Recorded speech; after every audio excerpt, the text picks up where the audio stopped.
Halo,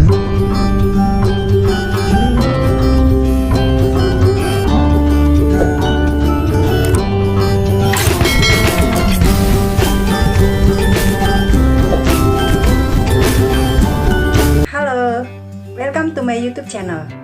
Pada kesempatan kali ini, saya akan menyajikan video pembelajaran genre sastra hikmat yang ada di Perjanjian Lama.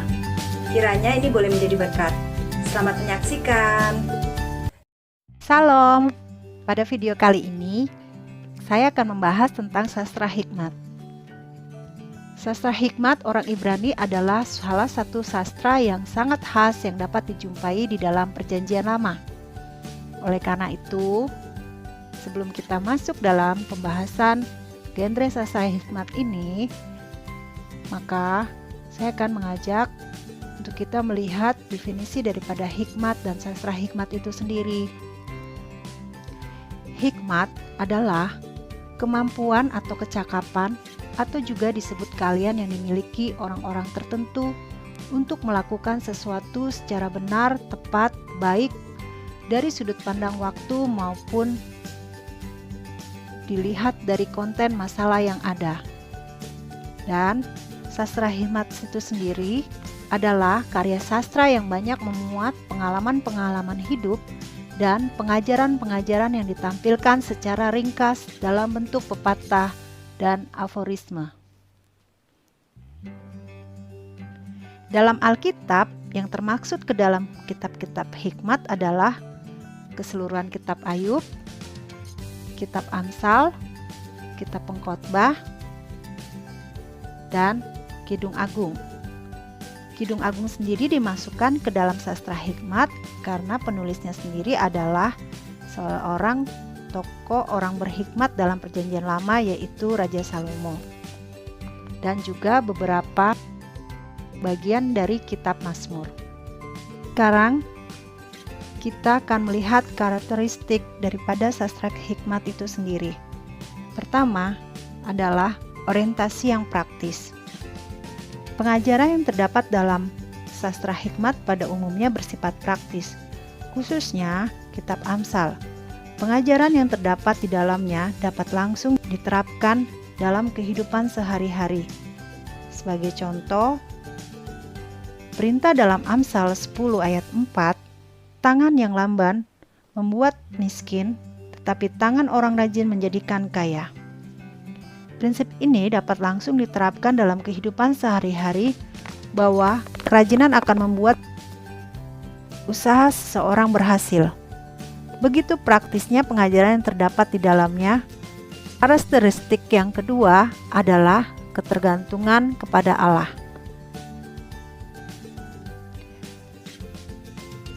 Kitab-kitab hikmat seringkali disalahpahami karena seolah-olah sifatnya yang sangat sekuler, terutama Amsal, Pengkhotbah, dan Kidung Agung. Dalam kenyataannya, orang yang memandang demikian telah melihat hal dengan salah.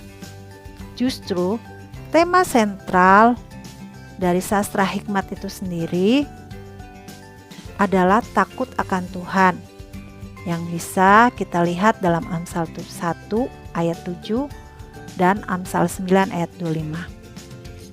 Dalam sastra hikmat seringkali dipandang bahwa Allah adalah Allah yang berdaulat, Allah yang maha kuasa, Allah yang maha tahu, dan sebagai pencipta, juga sebagai hakim. Bahkan dalam kitab yang dipandang sangat sekuler sekali seperti Pengkhotbah, diakhiri dengan perintah untuk takut akan Allah serta sebuah peringatan bahwa segala sesuatu harus dipertanggungjawabkan di hadapan Allah, yaitu di Pengkhotbah 12 ayat 13 sampai 14. Selanjutnya, karakteristik hikmat yang ketiga adalah otoritas yang tidak langsung. Sekalipun hikmat sangat berguna dalam kehidupan praktis, namun hikmat bukan merupakan wahyu Allah secara langsung. Hikmat itu sendiri tidak seperti Taurat yang diberikan secara langsung dari Allah kepada Musa, ataupun nubuat yang seringkali dimulai dengan format "Beginilah firman Tuhan". Para penulis kitab-kitab hikmat tidak melalui wahyu ilahi secara langsung seperti para nabi, melainkan dengan mencatat hasil pengamatan-pengamatan atas apa yang berhasil atau gagal dalam kehidupan sehari-hari di dalam dunia yang merupakan ciptaan Allah. Oleh karena itu, apa yang terdapat di dalam kitab-kitab hikmat merupakan wahyu yang tidak langsung dan terbatas, dalam arti bahwa prinsip-prinsip di dalamnya bukanlah sebuah jaminan, tetapi dapat dianulir oleh kedaulatan Allah. Seperti dalam prinsip restribusi yang ditentang dalam kitab Ayub, atau membutuhkan penjelasan dari bagian lain dari Alkitab yang merupakan wahyu langsung. Karakteristik hikmat yang keempat adalah teologi penciptaan. Para penafsir hendaknya memperhatikan bahwa akar pemikiran hikmat terletak dalam teologi penciptaan, yaitu Allah dipandang sebagai pencipta alam semesta yang memberikan keteraturan dalam alam semesta.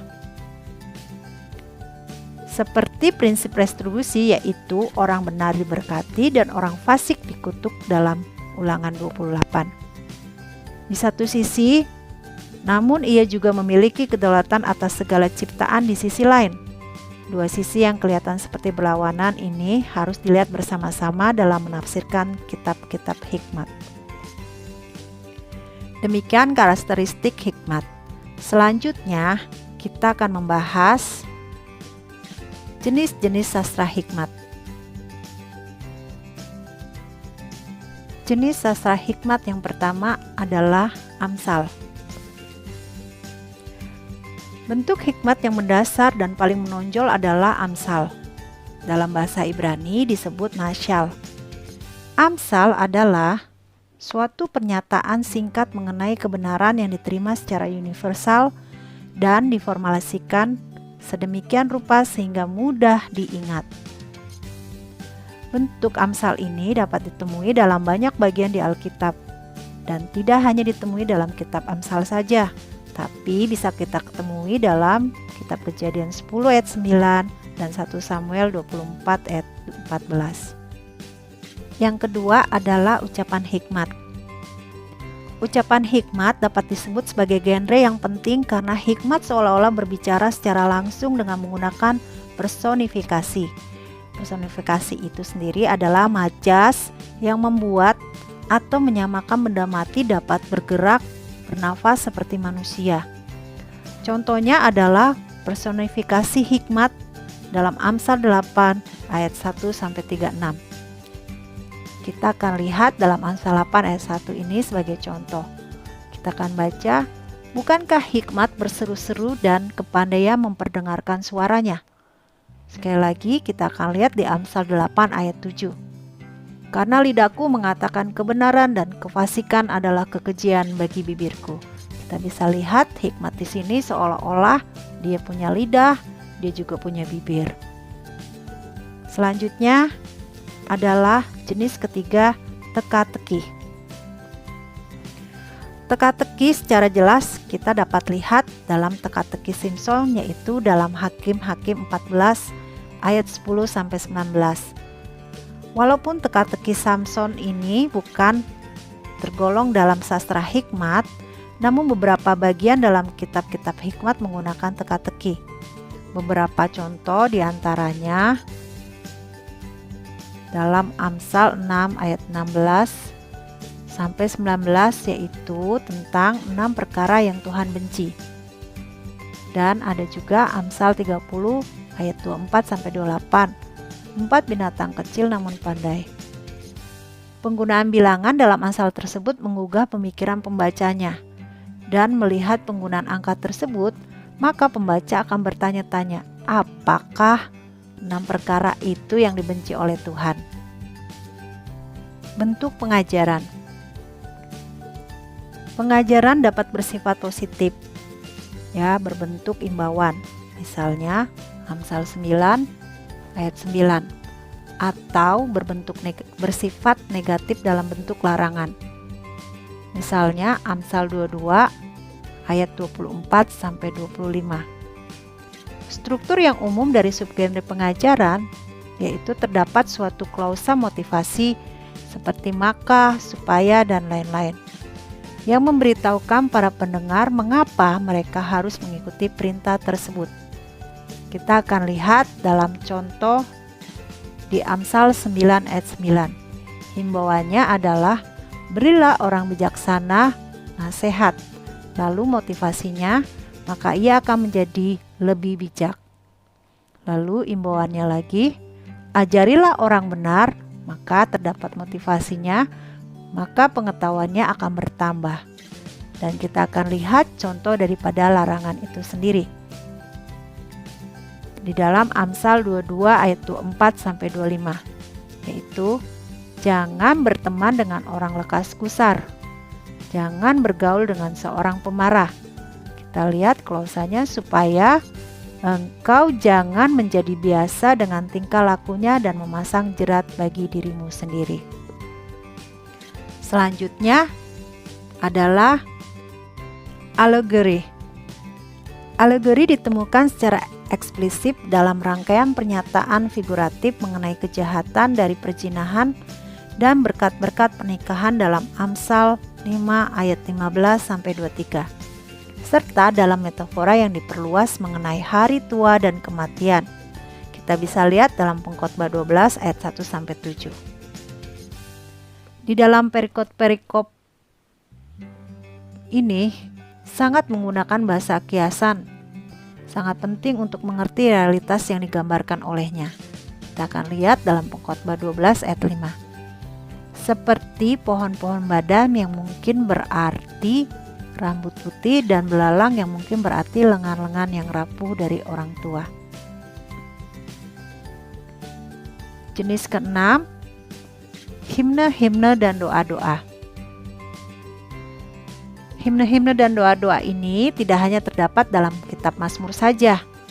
Himne dan doa juga dapat ditemukan dalam kitab-kitab hikmat seperti Ayub 5 ayat 9 sampai 16, Ayub 9 ayat 5 sampai 12, Ayub 12 ayat 13 sampai 25.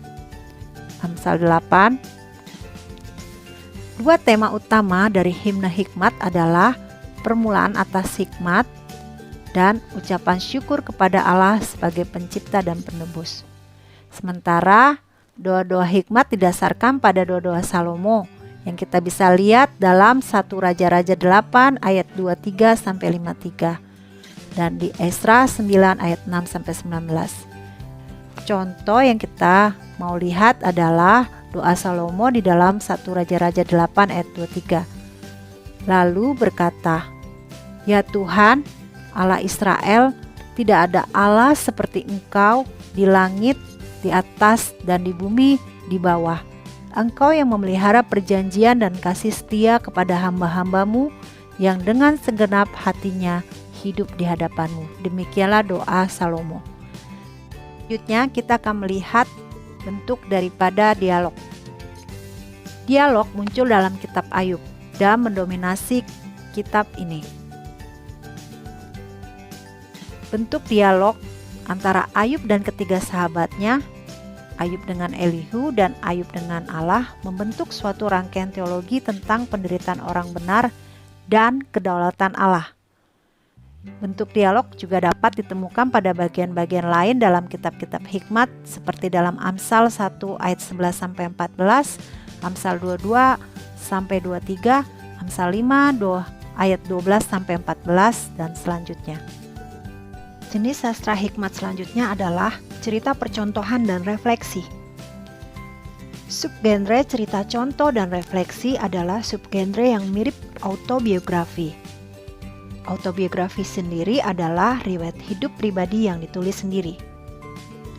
Dalam sebuah cerita percontohan, penulis kitab menyampaikan sebuah pengalaman pribadi atau ilustrasi lain yang darinya di mana ia telah menyaring suatu kebenaran untuk disampaikan. Struktur cerita percontohan pada umumnya dibuka dengan formula aku melihat dan memperhatikan, atau aku melalui. Diikuti dengan inti cerita lalu diakhiri dengan sebuah pernyataan yang berkaitan dengan moral yang harus dipelajari. Contohnya kita dapat melihat di Amsal 24 ayat 30-34. Dan jenis sastra hikmat yang terakhir adalah ucapan-ucapan berkat. Ucapan-ucapan berkat ditandai dengan formula berbahagialah. Dapat ditemukan dalam Mazmur 1 ayat 1, Mazmur 112 ayat 1. Ucapan-ucapan bahagia tersebut ditujukan bagi mereka yang takut akan Tuhan. Kita akan baca dalam Mazmur 112 ayat 1. Haleluya, berbahagialah orang yang takut akan Tuhan, yang sangat suka kepada perintah-Nya.